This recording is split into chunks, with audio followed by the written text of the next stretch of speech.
आप सबके अंदर विराजमान परमपिता परमेश्वर को मेरा प्रणाम। हम लोग परमात्मा भगवान अनंत विष्णु शिव कृष्णा राम जितने भी अवतार हुए, जितने भी अवतारी हुए, जिन जिन के नाम सुने, उनके ऊपर कभी किसी को बड़ा देखते हैं कि इसकी पूजा करेंगे और लाभ होगा, इसको देखेंगे और फर्क होगा, ये उससे बड़ा है, ये उससे छोटा है, ये पहले पैदा हुआ, ये बाद में हुआ। अनेकों सवाल मानव के जीवन में, हम लोगों के जीवन में जब साधना शुरू होती है आने लगते हैं कि कभी हनुमान जी बड़े नजर आए, जब नवरात्रे शुरू हुए तो माँ देवी बड़ी नजर आई, जब पूर्णिमा आई, एकादशी आई, विष्णु जी बड़े नजर आए, महाशिवरात्रि आई, शिव बड़े नजर आए। बहुत लोग सार तत्व को नहीं समझते, इस विषय से अनजान रह जाते हैं, क्योंकि हमारी सोच रोक दी गई, सीमित कर दी गई, दायरा सीमित कर दिया गया। जो जिसकी पूजा के अंदर लग गया उसी के की तरफ बढ़ाते हुए चले गए, जोड़ते हुए चले गए। लेकिन ज्ञान, आत्मा, परम तत्व, परब्रह्म, ये शब्द तो रह गए, लेकिन इनका ज्ञान नहीं हुआ। भागने लगे, दौड़ने लगे, लेकिन लक्ष्य कुछ भी नहीं। कितना मात्र 50 वर्ष के लिए, 20 वर्ष के लिए, जब तक ये जीवन है तब तक कुछ थोड़ी खुशियाँ मिल जाएं, थोड़ा सा मान सम्मान मिल जाए, थोड़ी माया मिल जाए और थोड़ा सा जीवन सरल हो जाए, बस इतनी सी मानव की सोच, इतनी सी इच्छाएं, इतने बड़े लक्ष्य जो हम ले करके उतरे थे धरती के ऊपर कि मानव का जन्म लेंगे, कल्याण को प्राप्त होंगे, मानव का चोला मिलेगा, परमात्मा की प्राप्ति होगी, जीवन मुक्ति होगी, फिर से पृथ्वी के ऊपर नहीं आएंगे, मोक्ष मिल जाएगा, हमारा आखिरी जन्म होगा। ये सोच करके जब ये जीव धरा के ऊपर उतर करके आता है, बहुत सावधानी के साथ, बिल्कुल एक लक्ष्य ले करके कि आगे ऐसा नहीं होगा, बस एक बार मौका मिल जाए, दोबारा से मैं पृथ्वी पर, दुखों का इतना घर है, लेकिन मानव को एक आदत लग चुकी है। जिस प्रकार से जहर का तोड़ जो तैयार किया जाता है घोड़े के साथ किया जाता है, उसकी नसों के अंदर धीरे धीरे जहर चढ़ाया जाता है, फिर उसको तैयार किया जाता है, डोज बढ़ाया जाता है, तो उसके खून से जो दवाई तैयार होती है वो जहर को रोकने में बड़ी कारगर होती है। तो वो घोड़े के अंदर जो रगों के अंदर खून बहता है, तो वो ये महसूस करता है कि मेरे अंदर खून चल रहा है, खून चल रहा है, खून चल, वो खून नहीं होता, वो जहर दौड़ रहा होता है।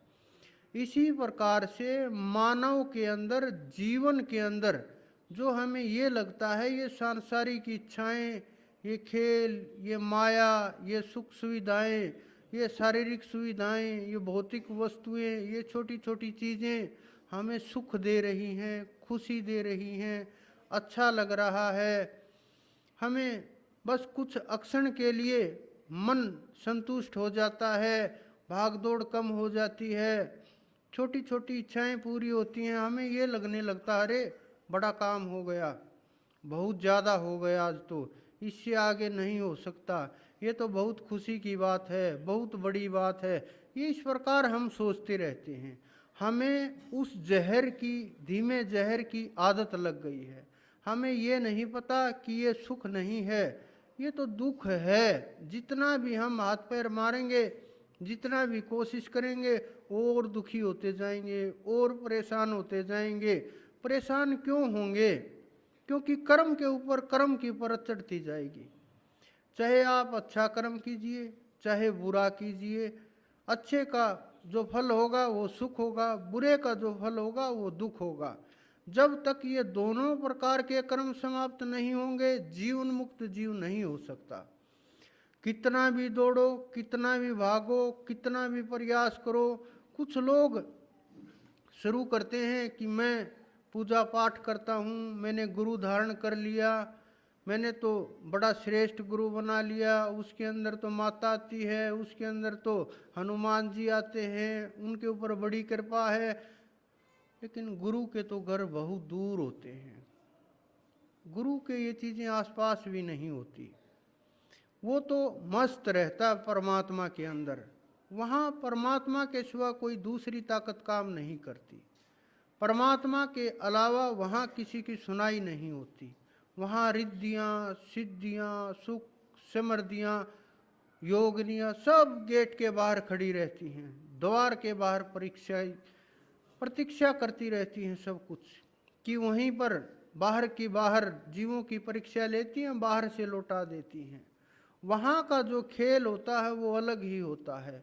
इतिहास को जब आप उठा उठा करके देखोगे, माया तो संतों की दासी होती है, बाहर खड़ी रहती है, इंतजार करती है कोई आदेश आए, उन्हें ज़रूरत ही नहीं होती। मीरा को देखिए आप, हीरा लटका करके आ गई कि रविदास झोपड़ी में रहता है। अरे तुम्हारा गुरु तो बहुत गरीब है, तुम झोपड़ी वाले के पास रहोगी? ऐसे कैसे गुरु है ये कुछ नहीं जानता। क्योंकि ये आज से नहीं है कि ये भौतिक वस्तुएं देख करके लोग भागते हों, भौतिक वस्तुएं देख करके लोग फंसते हों। ये कलयुग का जब प्रभाव हुआ तो संतों के रूप ले ले करके और ये माया बैठ गई। क्योंकि जो जीव है वो भाग रहा है, किस लिए? कल्याण के लिए, जागने के लिए, परमात्मा की खोज के लिए, प्राप्ति के लिए, कि किसी प्रकार से रास्ता मिले, कोई मंजिल मिल जाए, कोई राह दिखाने वाला मिल जाए, हमारा कार्य हो जाए, किसी प्रकार से हम उठ जाएं, कल्याण हो जाए और आगे जन्म ना हो, जीवन मरण का चक्कर छूट जाए। जीव प्रयास करता है, लेकिन समर्थ गुरु बहुत मुश्किल होता है इस जीवन में, बहुत मुश्किल। अनंत अनंत जन्म लग जाते हैं, लेकिन प्रकृति का जो चक्कर है वो प्रकृति का चक्कर चलता रहता है। अगर कोई छोटा सा छोटा जीव आप लीजिए, चींटी को लीजिए, चींटी से लेकर के बड़े से बड़ा ब्रह्मांड के जो जीव हैं, बड़े से बड़े विष्णु जी तक लीजिए, शिव तक लीजिए, उनके अधीन पूरे के पूरे ब्रह्मांड हैं। लेकिन है तो वो भी जीव भाव में ही, शिव भाव में ही है। जीवन मुक्त कहाँ हुए? फिर जन्म आ रहा है। वो लोग इसी प्रकार से उठते हैं, जैसे छोटे से बड़े, बड़े से बड़े, बड़े से बड़े। ये प्रकृति का नियम है। जीव चढ़ाई करता चला जाता है, उठता चला जाता है, आगे बढ़ता चला जाता है। ब्रह्मा विष्णु महेश की योनियां भी धारण कर लेता है, उतनी ऊंची भी चढ़ाई हो जाती है, लेकिन जीव जीवन मुक्त नहीं होता। जीवन मुक्त होना इतना आसान काम नहीं है। बस बोलना आसान है कि मुझे ब्रह्म का ज्ञान हो गया। जब आप ब्रह्म के विषय में पूछोगे, ब्रह्म का तो पता भी नहीं होगा ब्रह्म क्या है। और परब्रह्म का जब तब जिक्र होगा, तब तो सारा सिस्टम ही बदल जाएगा, खेल ही बदल जाएगा। कैसे होगा, क्या होगा, जवाब नहीं होगा। भागने लगेंगे सवालों से। जो सवाल करोगे उसका जवाब नहीं आएगा, जवाब आएगा तो क्रोध होगा, क्रोध होगा तो आपको मौन करा दिया जाएगा, इतना ही होगा।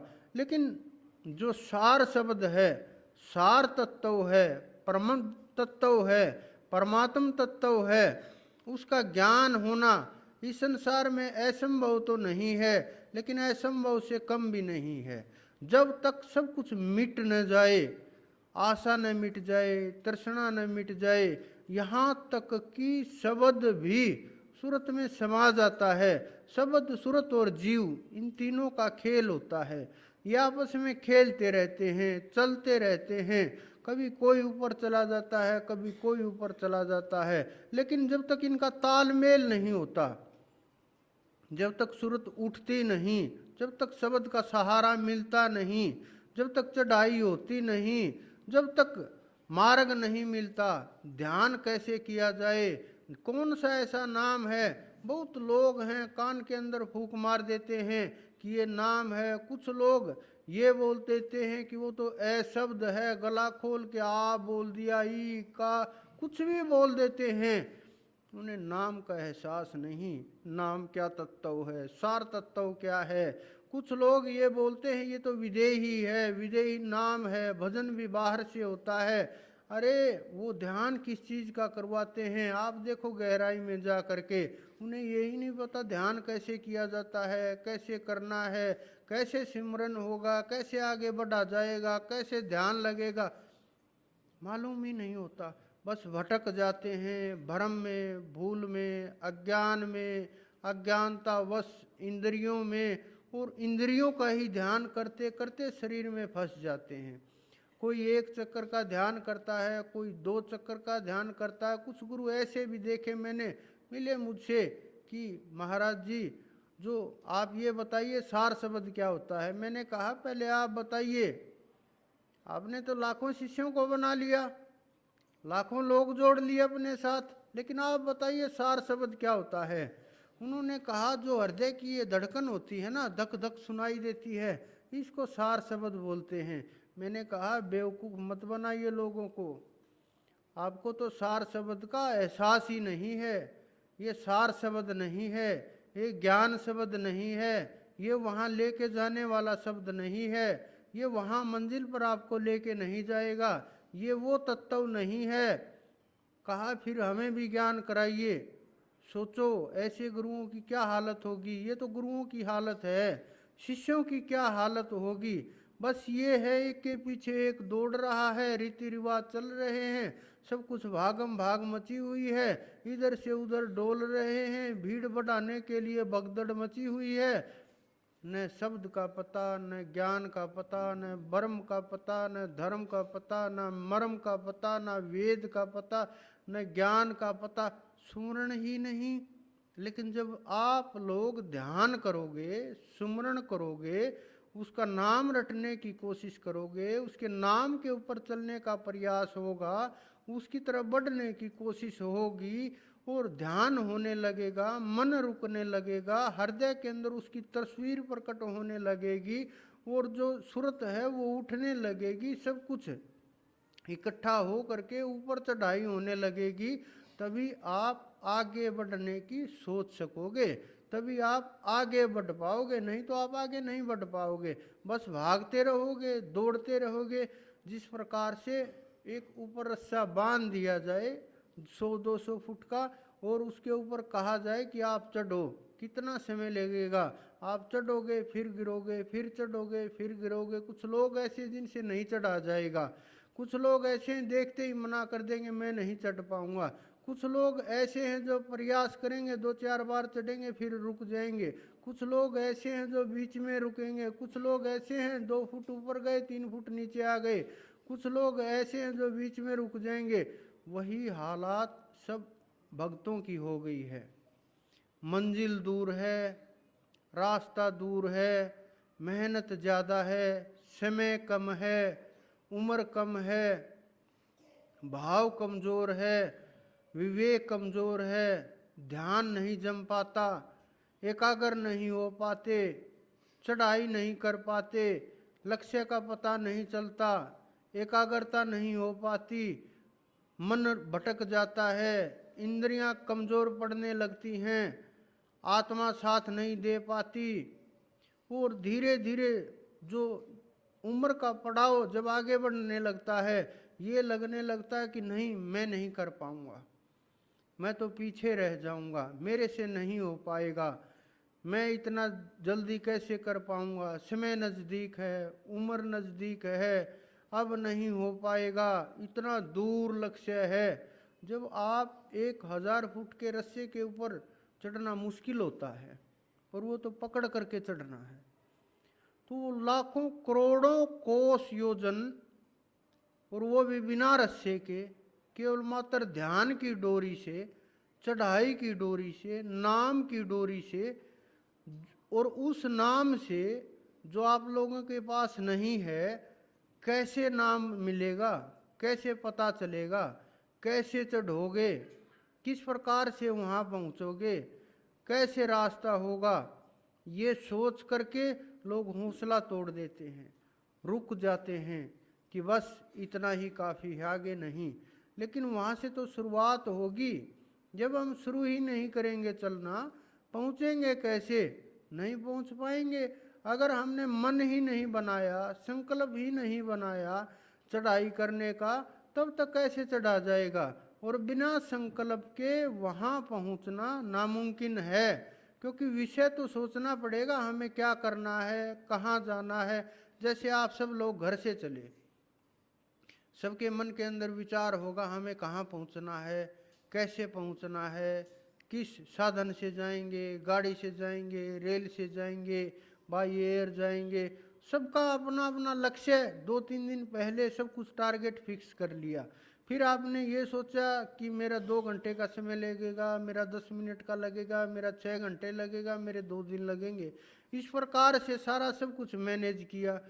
फिर मैनेज करते हुए फिर रास्ते के ऊपर चलते हुए फिर जो लोकेशन दी गई वहाँ ढूंढा, वहाँ पहुँच गए आप सीधे। उसी प्रकार से ये रास्ता है कि आपको ये तय करना पड़ेगा, मैं 1 दिन में पहुँच जाऊँगा, मैं 6 महीने में पहुँचूँगा, मुझे 10 साल में पहुँचना है। लेकिन उसमें थोड़ी सी एक और अड़चन आ जाती है, हमें ये भी नहीं पता कि हमारी आयु कितनी है। क्योंकि प्रत्येक जीव की अगर 100 वर्ष की आयु हो तो वो निर्धारित कर ले, मुझे इतने 20 वर्ष यहाँ लगाने हैं, 10 वर्ष यहाँ लगाने हैं।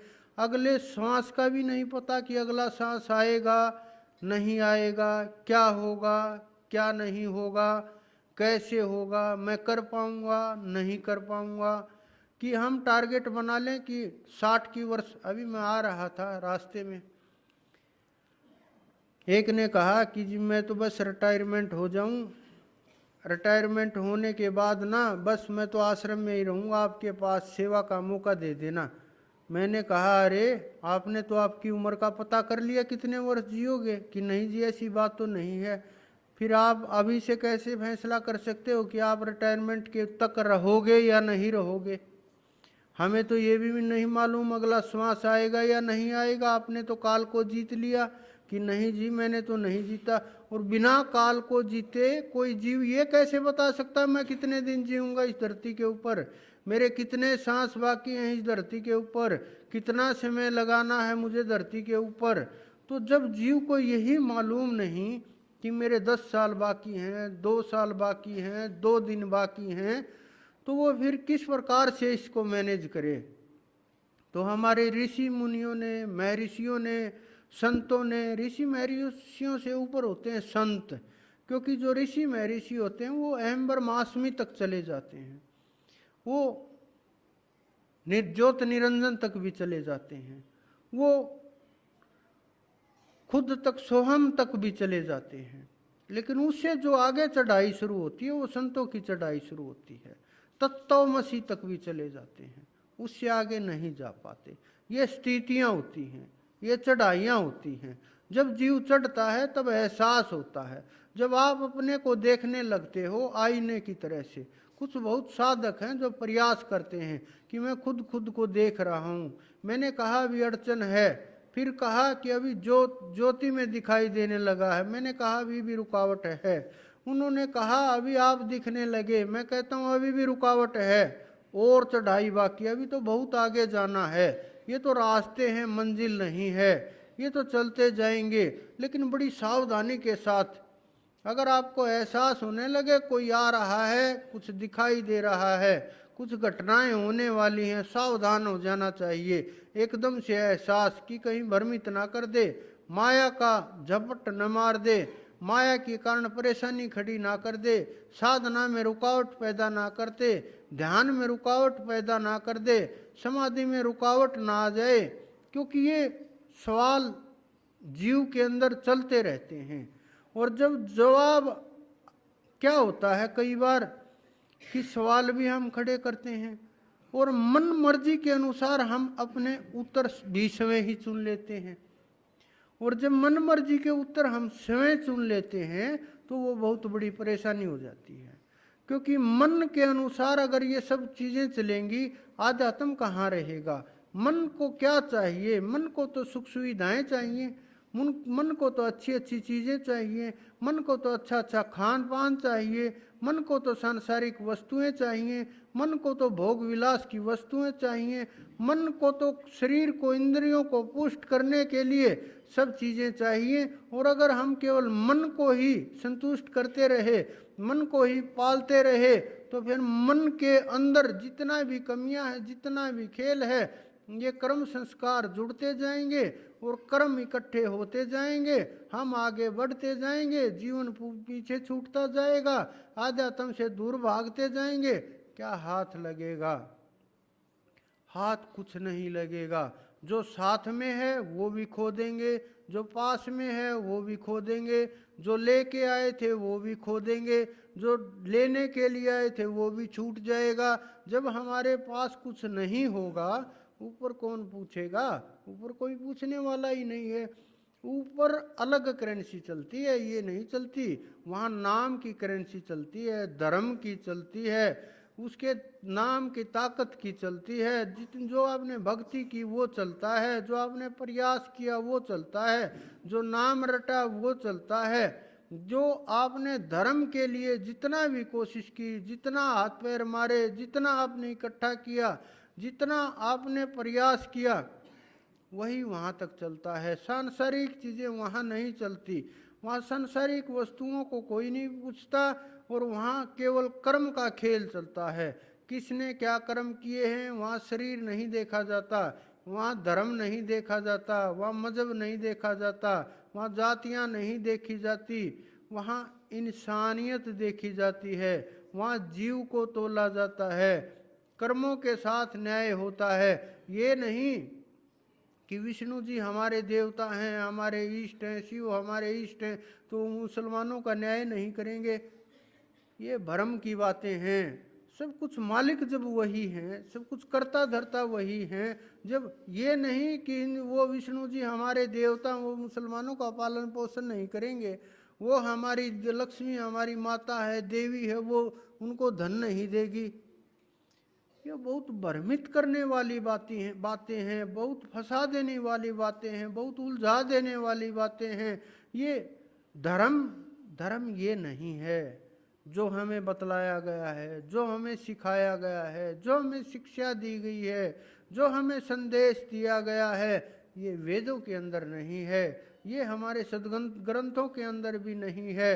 ये बिल्कुल विपरीत बातें हैं, घुमा फिरा करके अपने अनुसार डाली गई बातें हैं, अपने फायदे के लिए इस्तेमाल की जाने वाली बातें हैं। अपने लालच के अनुसार इनको इधर उधर भटका दिया जाता है, घुमा दिया जाता है, अस्थिर कर दिया जाता है और अपने अनुसार इनका परिणाम सिद्ध करने की कोशिश करते रहते हैं। ये लोग वो नहीं जो आप सोचते हो, ये लोग वो हैं जो आपसे भी थोड़ा नीचे हो सकते हैं, क्योंकि आप ईमानदारी के साथ काम करते हो, धर्म के साथ काम करते हो, न्याय के साथ काम करते हो, सच्चाई के साथ काम करते हो, मेहनत के साथ काम करते हो, अच्छा बुरा तक देख करके काम करते हो, चींटी तक को भी कष्ट नहीं होने देते, छोटे छोटे जीवों का ध्यान रखते हो, गरीबों की मदद करते हो, जो रोगियां हैं उनकी मदद करते हो, परेशान लोगों की मदद करते हो। लेकिन इन लोगों की आत्माएं मर चुकी होती हैं, इनको फर्क नहीं पड़ता, न किसी के कष्ट से, न किसी के दर्द से, न किसी के दुख होने से, न किसी के पैदा होने से, न किसी के मरने से कोई फर्क नहीं पड़ता। लेकिन ये भी नहीं कि ये फर्क अगर ब्रह्म ज्ञान होगा तो भी फर्क ना पड़ो, लेकिन ज्ञान भी नहीं है। हाँ, इनके अगर कुछ हो जाए तो बहुत फर्क पड़ता है। अगर इनके नहीं हो और किसी के हो तो अंदर से खुशी होती है। तो ज्ञान भी कैसे कहें? एक तो ये अर्थ मान लिया जाए कि इनको ब्रह्म का ज्ञान हो गया है, तो क्या फर्क पड़ेगा? कुछ भी नहीं। शरीर का क्या है, आता जाता रहता है, कष्ट होता है, चला जाता है, टूटता है, फूटता है, ये तो रोगी है, आएगा जाएगा, क्या होता है शरीरों से। लेकिन ये भी नहीं है, मसला कुछ और हो जाता है। अंदर का जो खेल होता है वो कुछ और होता है, बाहर का जो खेल होता है वो कुछ और होता है। तो बाहर और अंदर का तालमेल नहीं बन पाता। अगर बाहर और अंदर एक जैसा हो जाए, स्थिति बाहर अंदर एक जैसी हो जाए, अंदर में सब कुछ एक साथ चलने लगे, और जो करनी रहनी एक होने लगे, कि जो बोल रहे हैं वो, जो कर रहे हैं वो, और जो चरित्र है उसके अनुसार ये तीनों चीजें एक साथ एक जैसी होने लगेंगी, तो मानव का जीवन महामानव की ओर बढ़ने लगेगा। और जब मानव का महामानव हो जाएगा तो फिर आपको सोचना नहीं पड़ेगा, ये छोटी छोटी चीजें अपने आप दूर होने लगेंगी। जिस प्रकार से आपके पास बहुत सी संपत्ति आ जाए, जब वो आएगी तो छोटी छोटी इच्छाएं अपने आप पूरी हो जाएंगी, घर की जरूरतें अपने आप हो जाएंगे, छोटे छोटे काम। उसी प्रकार से जब परमात्मा की मेहर बरसती है, उसकी कृपा बरसती है, तो ये छोटी छोटी चीजें अपने आप आ जाती हैं जिनके पीछे हम दौड़ रहे हैं। लेकिन हम इनके पीछे दौड़ दौड़ करके उस परमात्मा को भूल जाते हैं। जब हम उस परमात्मा को याद करेंगे, ये चीजें बिना मांगे आपके पास आएंगी। आप मना करोगे, अपने आप आएंगी, क्योंकि ये प्रकृति का नियम है। जहाँ परमात्मा की पूजा होगी, जहाँ उसका ध्यान होगा, जहाँ सुमरण होगा और जहाँ धर्म होगा, ये चीज़ें बुलानी नहीं पड़ती, अपने आप सारी चीज़ें लाइन में आकर के खड़ी हो जाती हैं। तो खोज किस चीज़ की करें? सबसे पहले खोज करें गुरु की। बिना गुरु की खोज किए परमात्मा की प्राप्ति नहीं होती, क्योंकि वही एक ऐसा होता है जो परमात्मा तक ले करके जाता है। किस प्रकार से करें? उन्हें तोलिए, देखिए, जीव देखिए, शब्द देखिए, सूरत देखिए, अनुभव, अभ्यास, रास्ता, मार्ग, मंजिल, ज्ञान, परम तत्व, और ये सब चीज़ें अनुभव के आधार के ऊपर होती हैं। भीड़ देख करके कभी भी मत तोलिए। अगर आप भीड़ को तोलने लगोगे, भीड़ को देखने लगोगे, लोगों से प्रेरित हो करके, अरे उसने गुरु उसको बनाया, मैं भी उसी को बनाऊंगा, अगर इस प्रकार से करोगे तो आप पिछड़ जाओगे। आप फिर गुरु को नहीं ढूंढ रहे, आप और ही किसी वस्तु के पीछे भाग रहे हो, जो गुरु के अलावा कहीं और भी मिल जाएगी आप लोगों को। तो जब, क्योंकि गुरु वो होता है जो, जिसका एक हाथ परमात्मा के हाथ में होता है, एक हाथ आप लोगों के हाथ में होता है, तो वो तत्व होता है जो जुड़ाव कर देता है, जो पुल की तरह से कार्य करता है। जब उसकी खोज होगी, वो मिलेगा कैसे? अनंत अनंत जन्मों के पुण्यों की आवश्यकता होगी, इतना आसान नहीं होता। क्योंकि आजकल गुरुओं की भरमार हो गई है संसार के अंदर। हर मोड़ के ऊपर, हर चौक के ऊपर, हर चौराहे के ऊपर, हर गांव में, हर शहर में 5-5, 10-10 वस्त्र डाले हुए, कोई काले रंग के, कोई पीले रंग के, कोई गेरुए रंग के, सब तरह के अनंत अनंत, कोई ढाड़ी बढ़ाए हुए, कोई जटाएं रखाए हुए। क्योंकि हमारे संतों ने बोल दिया ना, बहुत पहले बोल करके जा चुके, कलयुग में तो यही चलेगा, कलयुग में यही होगा, कलयुग का यही प्रभाव है कि वो जो ज़्यादा तपस्वी लगेगा, जो 2-4 साल खड़ा हो गया, ये लगेगा हाँ ये तो बहुत बड़ा गुरु है, अरे बड़ा सिद्ध हो गया। लेकिन आप अंदर में झाँकोगे, थोड़ा गहरे में जाओगे, थोड़ा उन तक पहुँचोगे, तब आपको एहसास होगा, अरे कहाँ पहुँचा हुआ, इन्होंने तो 2 कदम भी नहीं उठाया, इन्होंने तो 1 कदम भी नहीं आगे बढ़ा, ये तो वहीं का वहीं खड़ा है। जब आप उसके अंदर में देखोगे, जा करके क्रोध से भरा हुआ होगा, अग्नि से भरा हुआ होगा, वो खुद भी जल रहा होगा, दूसरे को भी जलाने का प्रयास करेगा, अंदर में इतनी आग होगी, इतना प्रभाव होगा, तो तेज तो उससे ही जल जाएगा। क्योंकि जिसके अंदर जितना ज़्यादा क्रोध है, जिसके अंदर जितनी ज़्यादा ईर्ष्या है, जिसका मन असंतुष्ट है, जो खुद ही तृप्त नहीं, वो दूसरे को, जिसके पास खुद का जल नहीं, जिसकी खुद की प्यास बुझी हुई नहीं है, वो दूसरे की प्यास कैसे बुझा सकता है। जिसके अंदर में खुद में इतनी कमियां हैं, जो अंदर से खाली हो चुका है, जो अंदर से बिल्कुल खोखा हो चुका है, वो दूसरों को संतुष्ट क्या कर पाएगा। जिसकी आत्मा खुद की इतनी सुकड़ी हुई है, वो इस ब्रह्म को कैसे समझ पाएगा। वो इस संसार के अंदर जो फैली हुई आत्माएं हैं उनको कैसे समझ पाएगा। वो जो रोम रोम में रमण करने वाला परमात्मा है, वो उसको कैसे अनुभव कर पाएगा। वो इस प्रकृति में कैसे अनुभव कर पाएगा। उसके अंदर जो चल रहा है कि मैं तो 10 साल से खड़ा हूँ, मैं तो 5 साल से खड़ा हूँ, मैंने तो हाथ ऊपर कर रखा है, मेरे तो अगर नाखून कट गए तो फिर तपस्या भंग हो जाएगी, केस अगर काट दिए तपस्या चली जाएगी।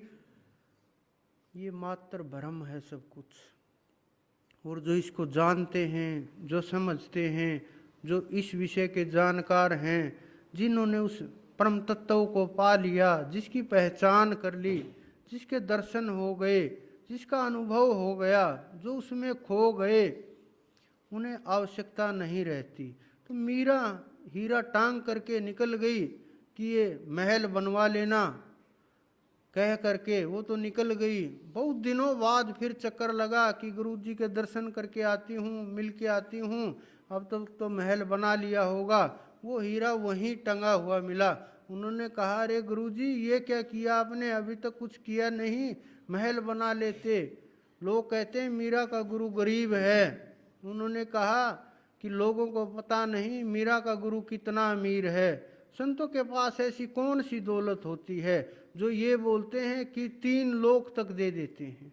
कौन सी ऐसी दौलत होती है। वो पैसे में तो नहीं मिलती, वो इस सांसारिक वस्तुओं में तो नहीं मिलती, हीरे जवाहरात से तो नहीं खरीदी जा सकती। ऐसी कौन सी चीज होती है जो ये बोलते हैं कि ये तो सब कुछ दातार हैं, को देने के ऊपर आ जाएं तो कुछ भी दे देते हैं। जीवन मुक्ति से बड़ा इस संसार में कोई, इससे बड़ा कुछ उपहार नहीं हो सकता संसार के लिए। क्योंकि एक जीव को भी अगर वहां तक पहुंचा दिया जाए, उस मंजिल तक ले जा करके छोड़ दिया जाए, उस मंजिल पर पहुंचा दिया जाए और वहां उसकी झलक करा दी जाए, उसकी स्थिति वहां रोक दी जाए, इस आत्मा की वहां तक चढ़ाई करा दी जाए, ये संसारिक वस्तुएं, इनकी क्या गिनती है। वहां कोई पूछने वाला नहीं, क्योंकि अनंत अनंत लोक हैं, अनंत अनंत लोक हैं। आपने 14 भुवन सुने होंगे और 3 लोक सुने होंगे। इस पिंड के अंदर अनंत तारे सुने होंगे कि 108 ब्रह्मांड सुने होंगे।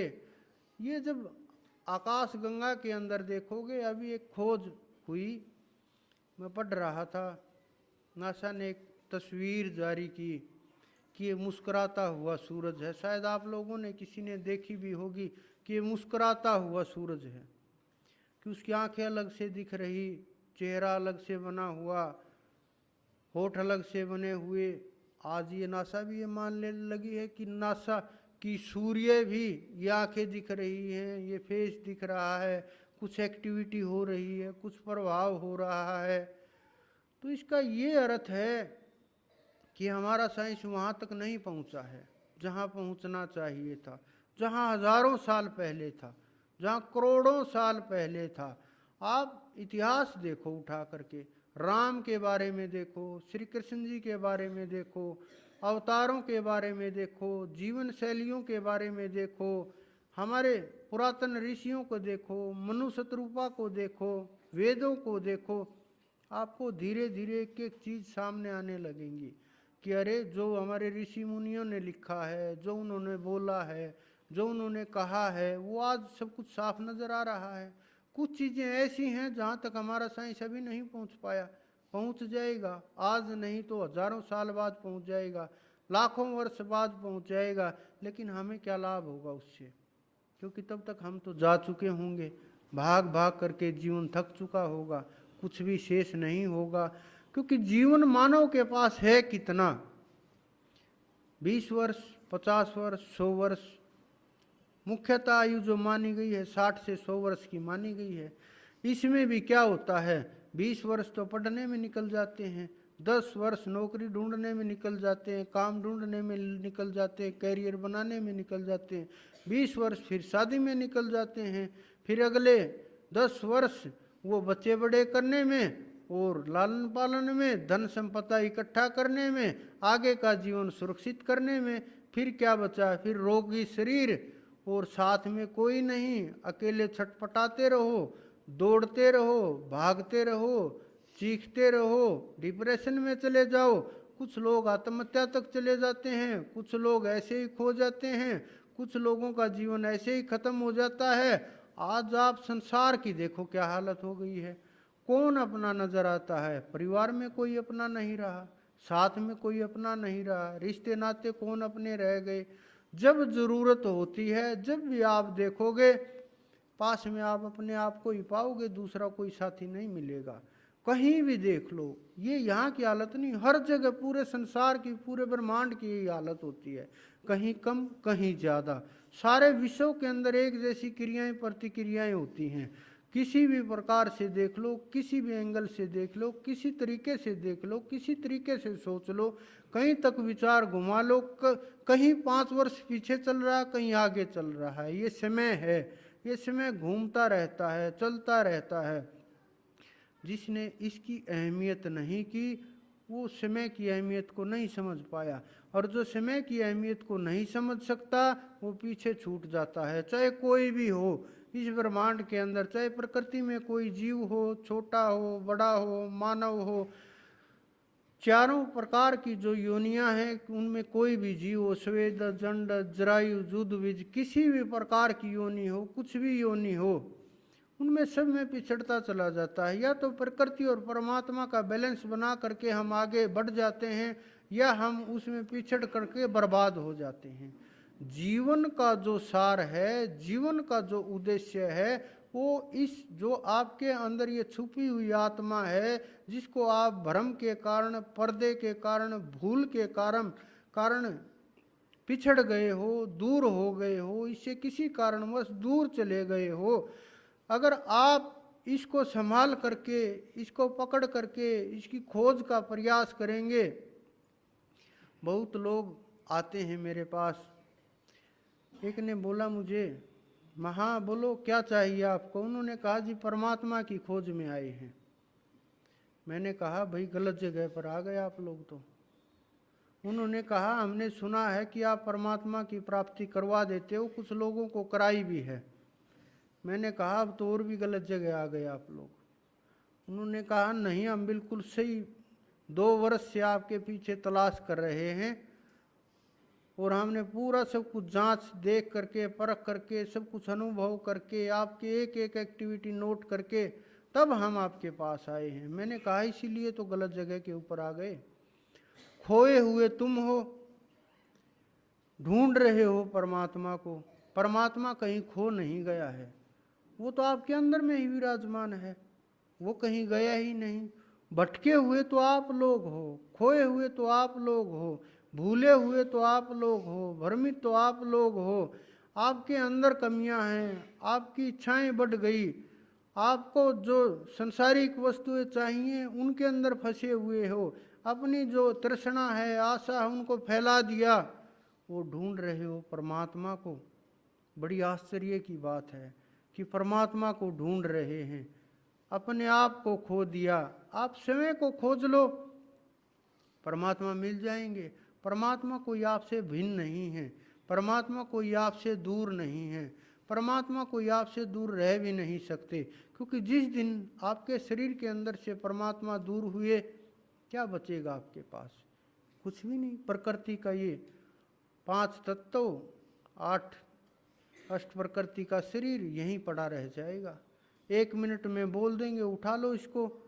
अरे 2 घंटे भी घर नहीं रखते, पूरी रात अगर घर रखना पड़ जाए, एक रात सोचने लगते हैं आज की रात कैसे कटेगी, सुबह कैसे होगी, कैसे रिश्तेदार आएंगे, कैसे फिर इसका अंतिम संस्कार होगा, क्या करें, तब तक कौन इसके पास बैठेगा।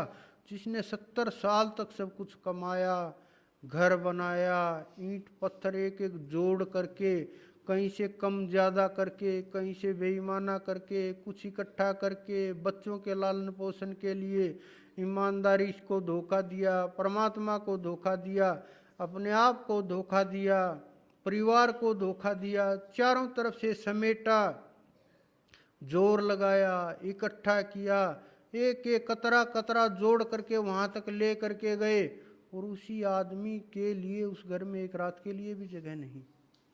ये सोचते हैं किस प्रकार से क्या किया जाए, कैसे रखा जाए, रात को कौन रहेगा, किसकी जिम्मेवारी लगाएं।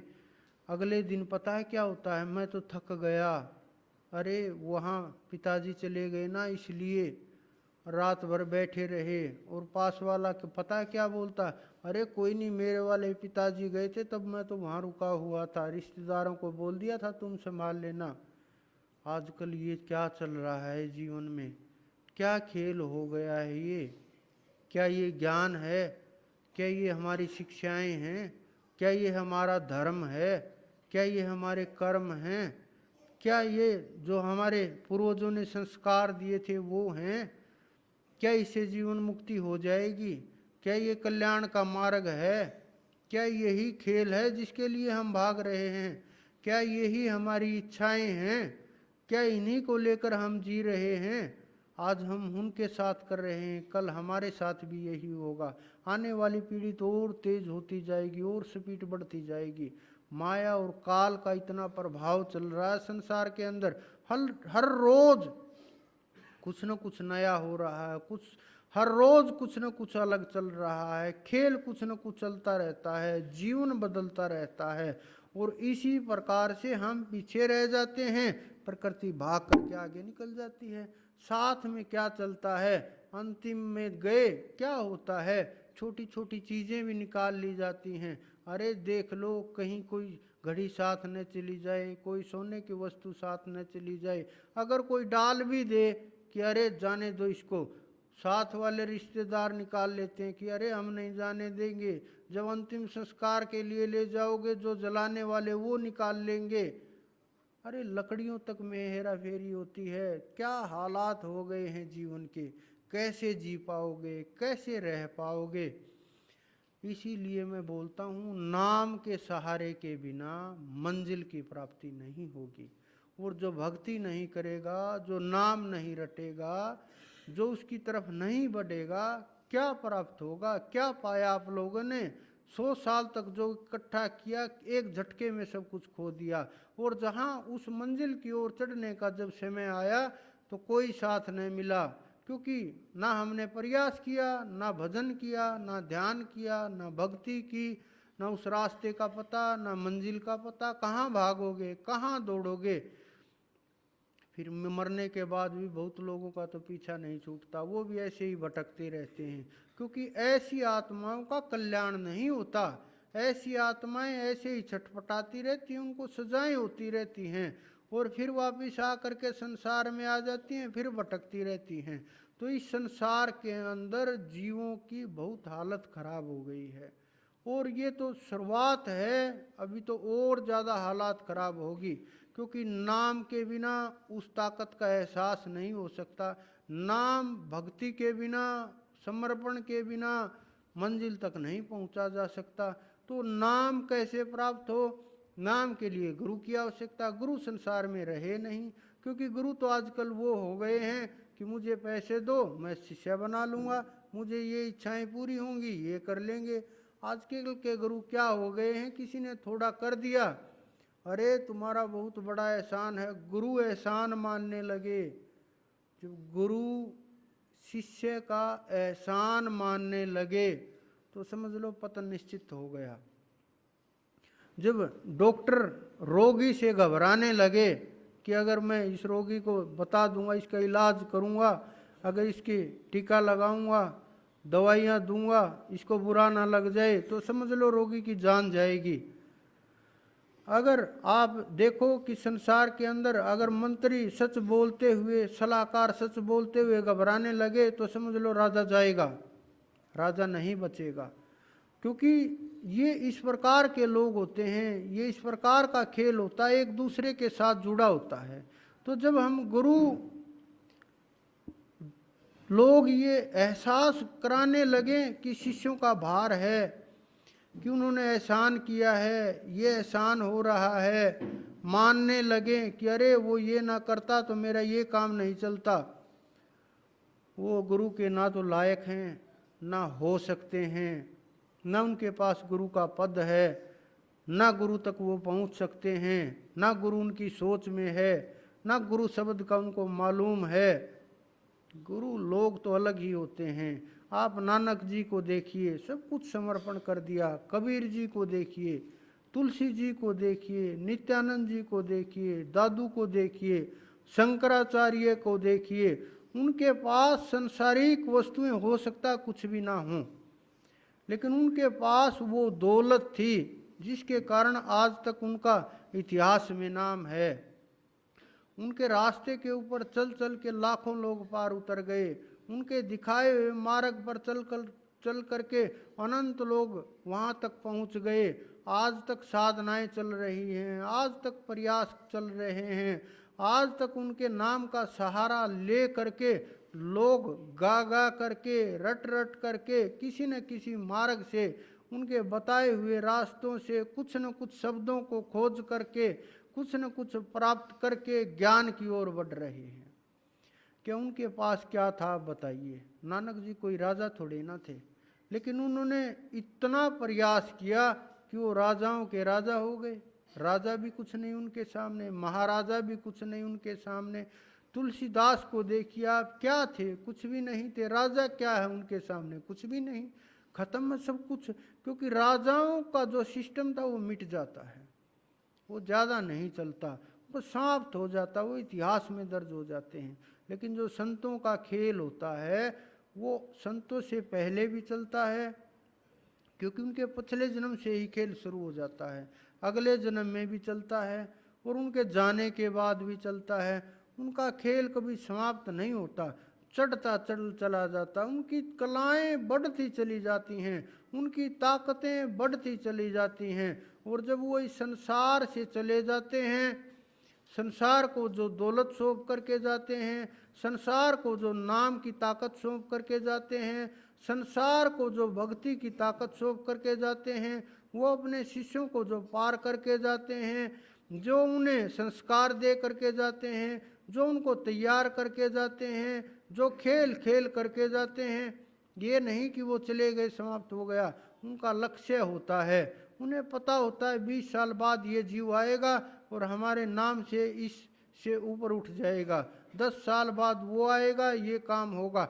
एक एक पल पल की खबर होती है, भूत भविष्य वर्तमान, उनसे कुछ भी छुपा नहीं होता, सब कुछ सामने होता है। लेकिन वो बचते हैं सिद्धियों से, ख्याति से, और ज़्यादा दूर तक नाम फैलने से।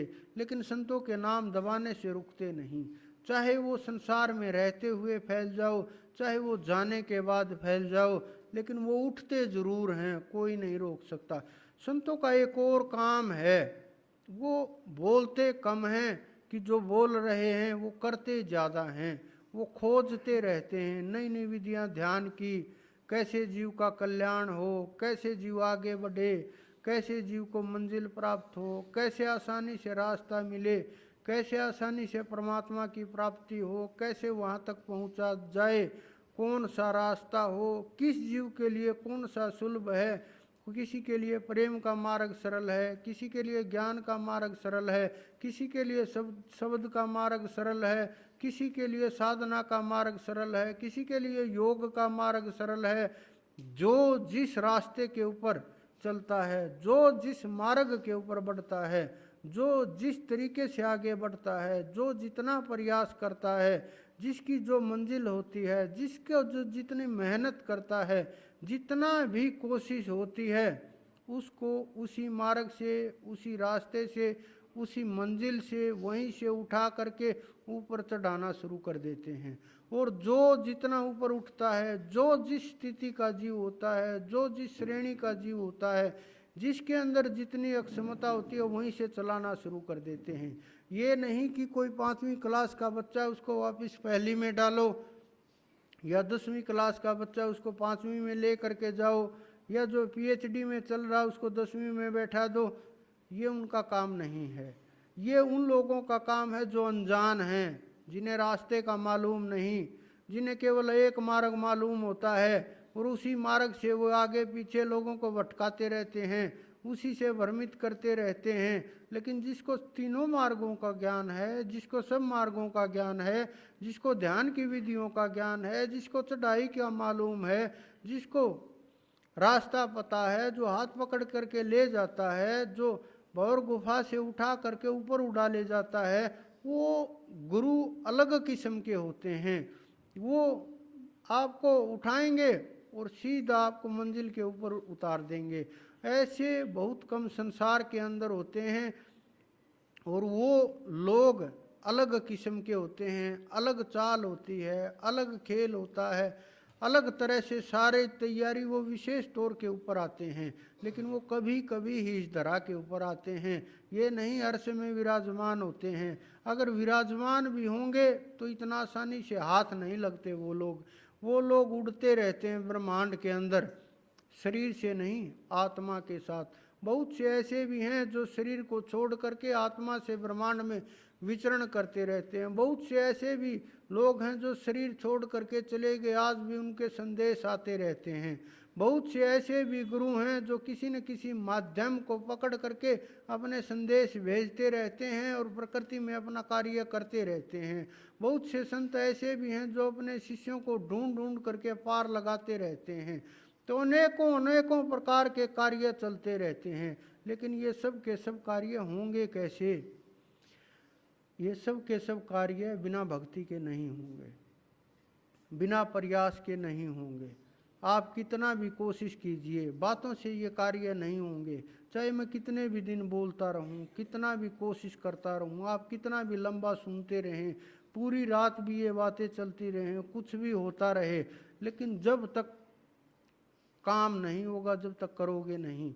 अगर हम चीनी चीनी चीनी मीठा हम लिखते रहें, पूरा दिन पुस्तक में लिखते रहें, आपको मिल थोड़ा ही ना जाएगा, वो आपके तो हाथ नहीं लगेगा। भोजन लिखते रहें, जल लिखते रहें, तो उसे प्यास थोड़ी ना बुझ जाएगी आपकी। जब तक आप उसको ग्रहण नहीं करोगे, जब तक आप उसको पाओगे नहीं, जब तक आप उसको पियोगे नहीं, जब तक आप उसको जानोगे नहीं, तब तक कैसे नहीं हो पाएगा। कितना भी कर लें, कितनी भी कोशिश कर लें, तो आप कितना भी प्रयास कर लें, कितनी मेहनत कर लें, कितने हाथ पैर मार लें, केवल बोलने सुनने मात्र से नहीं होगा।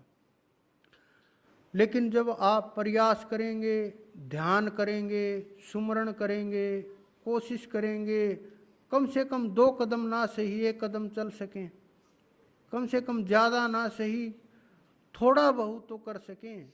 4 घंटे ना ध्यान किया जाए, कम से कम 40 मिनट तो कर सकते हैं। 40 मिनट ना कर सके 15 मिनट तो कर सकते हैं।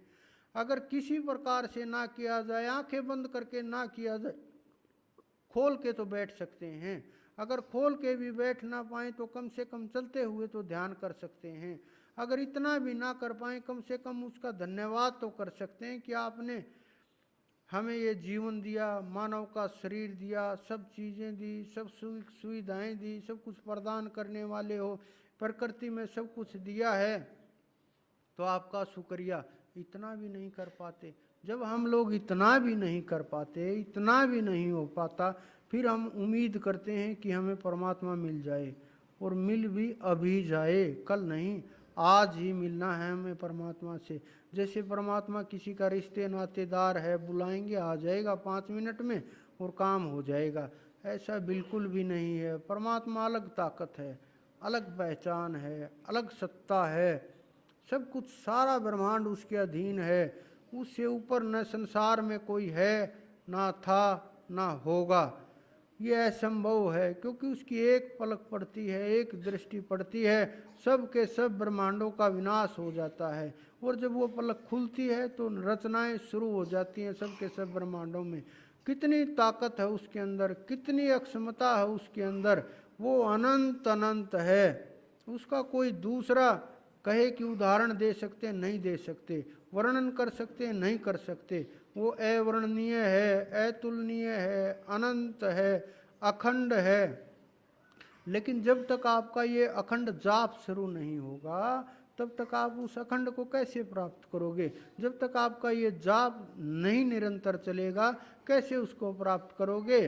सबसे पहले आपको छोटी छोटी चीज़ों से सुधार करना है, जीवन से सुधार करना है, अपने अंदर से सुधार करना है। जब तक अंदर से सुधार नहीं होगा, बाहर से हम कितना भी सुधार कर लें, कितना भी प्रयास कर लें, कितना भी हर चीज़ को हम मैनेज करके देख लें, लेकिन जब तक अंदर में गंदगी भरी हुई है, मन के अंदर मैल भरा हुआ है, हृदय के अंदर कपट भरा हुआ है, बुद्धि के अंदर बुरे विचार भरे हुए हैं, हमारी सोच गलत हो गई, हमारे विचार गलत हो गए, हमारे अंदर में छुपी हुई जो कमियां हैं, जब तक हम इनको निकाल निकाल करके, चुन चुन करके, उखाड़ उखाड़ करके बाहर नहीं फेंक देते, तब तक हम किस प्रकार से समझें कि हम सत्य के मार्ग के ऊपर हैं, सत्य के रास्ते के ऊपर हैं? हम कैसे मोक्ष की उम्मीद कर सकते हैं जब हम उस लेवल की मेहनत ही नहीं करेंगे, जब हम उस लेवल का प्रयास ही नहीं करेंगे, जब तक हम उस लेवल की चढ़ाई ही नहीं शुरू करेंगे, जब तक हम उस मंजिल को नहीं बनाएंगे, जब तक हम वहाँ नहीं चढ़ेंगे,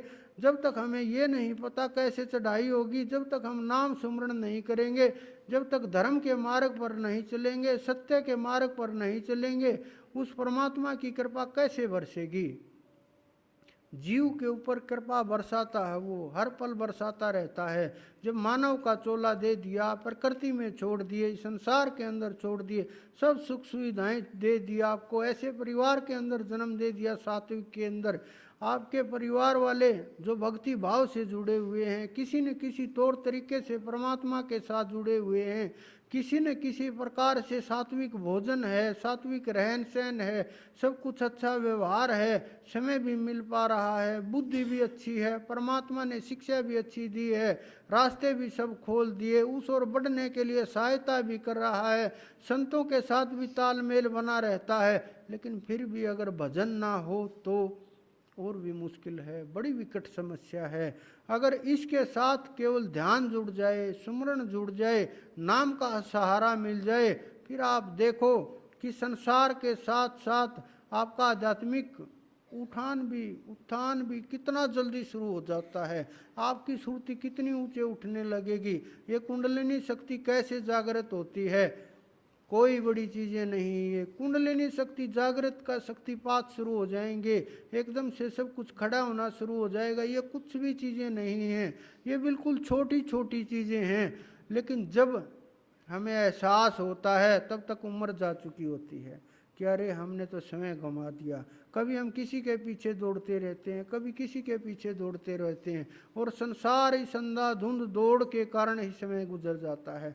अगर हम थोड़ा थोड़ा भी संचय करें, कुछ कुछ भी इकट्ठा करते जाएं, जिस प्रकार से आप अपने अकाउंट में कुछ न कुछ जोड़ना शुरू कर दो और भूल जाओ उसको डाल करके, तो वो एक दिन बहुत ज़्यादा हो जाता है। उसी प्रकार से जब आप ये नाम का बीज बोओगे, धर्म का बीज बोओगे, जब ये धर्म का बीज बोएगा तो ये धीरे धीरे बढ़ना शुरू होगा, आप इसका पालन पोषण करते रहें, ये वृक्ष बन जाएगा, और एक दिन इतना बड़ा वृक्ष बन जाएगा, इसके खुद भी फल लगने लगेंगे।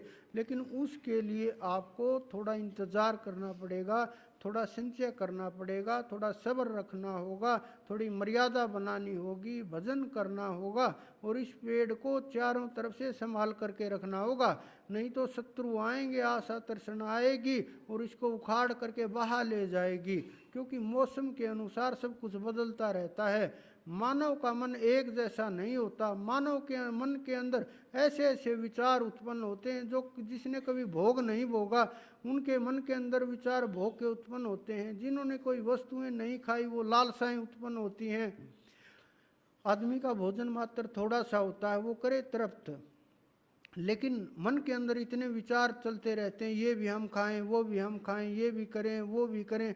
क्या कितना भोग सकता है आदमी, कितना खा सकता है, कितना पी सकता है, कितना झेल सकता है, कितना सुखी हो सकता है? ये मात्र छोटी छोटी चीज़ें हैं।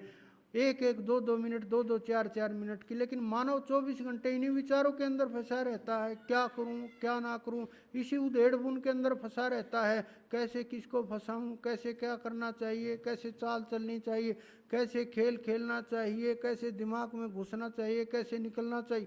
कितना बड़ा बवंडर बना दिया ये सब कुछ।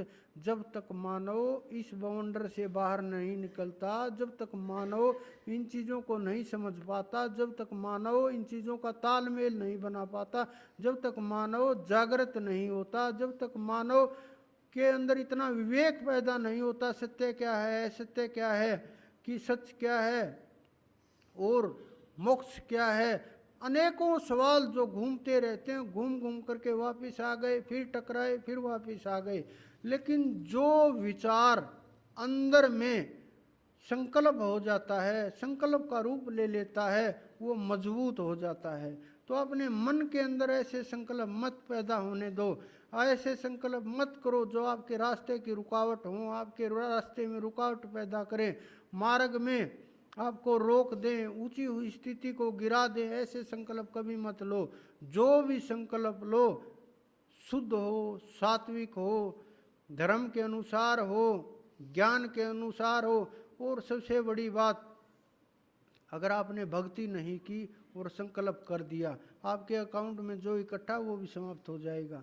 जो आपने 2-4 घंटे, 10-20 घंटे परमात्मा का ध्यान किया या धर्म किया या पुण्य प्रताप किया या किसी भी प्रकार से आपने भक्ति अर्जित की, किसी भी प्रकार से सेवा से, तमन्ना से, सहायता, जो भी आपने इकट्ठा किया पुण्य, वो समाप्त हो जाएगा। वो कम होता जाता है, घटता जाता है उसी में से, क्योंकि बराबर लेन देन होता है। ये नहीं कि परमात्मा उठा करके आपको कुछ भी दे देगा। आपके कर्मों के अनुसार खेल होगा। आपके कर्म अच्छे होंगे, प्रभाव बढ़ता जाएगा। आप अगर कर्म और धर्म दोनों से गिर जाओगे, स्थिति नीचे आ जाएगी। तो जो भी संकल्प करो सात्विकता के साथ करो, प्रयास करो जो मुख से शब्द बोला उसको पूरा कर पाएं, कोशिश करो कि वहाँ से उठा जाए, कोशिश करो धर्म के लिए कार्य किया जाए, कोशिश करो सुमरण किया जाए, क्योंकि बिना सुमरण के कल्याण नहीं हो सकता। लाखों जन्म हो जाएं, कितना भी कुछ भी हो जाए, कितना भी प्रयास हो जाए, अगर आपने धर्म को ले करके, ज्ञान को ले करके, नाम को ले करके और मुक्ति को ले करके, अपनी आत्मा को ले करके, परब्रह्म को ले करके अगर कोई कार्य नहीं किया, तो आप ऐसे ही जैसे आए हो वैसे ही चले जाओगे। आपके ना कुछ हाथ लगेगा, ना कुछ प्राप्त होगा, ना जीवन में कुछ मिलेगा। जीवन ऐसे ही जैसे और लोगों का चला जाता है। लाखों लोग आपके सामने जा चुके, जा रहे हैं, पीछे भी करोड़ों अरबों लोग जा चुके, इतिहास भरा पड़ा है, युद्ध में भी जा चुके, मृत्युएं भी हो चुकी, मार भी दिए गए।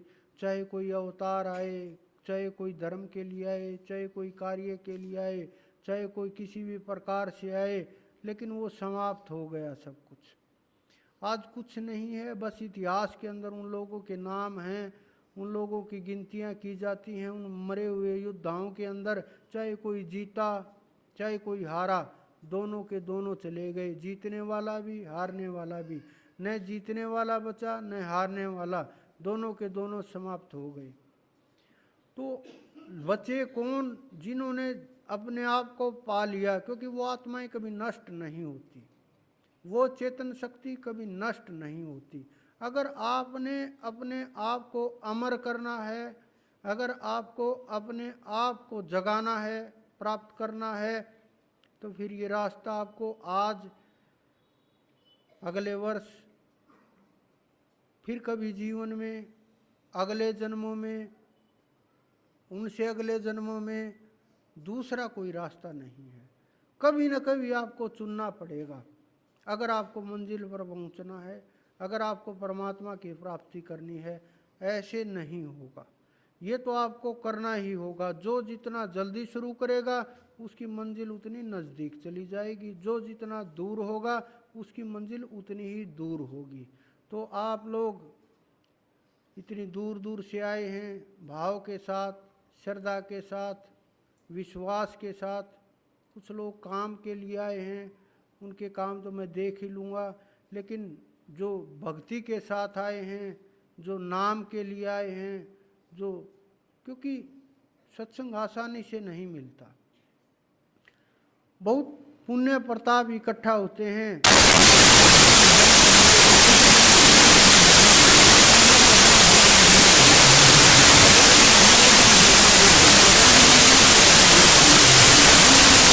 मिलता, कोई पुण्य कर्म उदय नहीं होता, कई जन्मों का जो पुण्य है वो सामने नहीं आता, रास्ता नहीं होता, तो फिर संतों का सानिध्य नहीं मिल पाता।